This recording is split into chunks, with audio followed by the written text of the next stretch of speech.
হ্যাঁ, মানে আমি আমার জীবনে যেটা মনে হয় যে প্রত্যেক ইন্ডিভিজুয়ালের একটা স্পেস থাকা দরকার, একটা প্রাইভেট স্পেস, এবং সেটা তার নিজস্ব নিজের জীবন। তো সেই জীবনটার সঙ্গে সমাজের যে সোশ্যাল মিডিয়া বা সোশ্যাল হ্যান্ডেল সেগুলোকে আমার না মিক্স করা উচিত নয়। মানে আমি আমার সিনেমার জন্য লোকে আমাকে চিনেছে। তো আমি যতদিন সিনেমা করেছি 2020 অব্দি আমি সিনেমার কাজগুলোই ফেসবুকেতে বা অন্যান্য মাধ্যমগুলোতে আমি বলতাম বা প্রকাশ করতাম। তারপর থেকে রাজনীতি করি বা আমি রিসার্চের কাজ করি, তো আমি ওই কাজগুলোতেই প্রকাশ করেছি।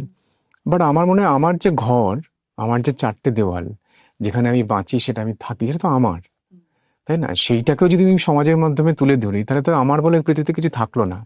তাহলে আমিত্ব থেকে তো পুরোটাই গুলিয়ে যাবে। তো বাট কিছু কিছু মানুষ যারা করেন, নিজের জীবনটাকেও করেন, কিছু কিছু মানুষ নিজের টিআরপি বাড়ানোর জন্য করেন, পাবলিসিটির জন্য করেন। আমরা দেখেছি যে হলিউড থেকে শুরু করে বিভিন্ন সেলিব্রিটিজরা অনেক কিছু করেছেন, অনেক কিছু ভাবে, অনেক নেগেটিভ পাবলিসিটি দিয়ে নিজেদেরকে চিনিয়েছেন, অনেক বেশি টিআরপি বাড়িয়েছেন। আমার মনে হয় না, জীবন তো একবার জন্মেছি, একবার মরে যাব, তাই না?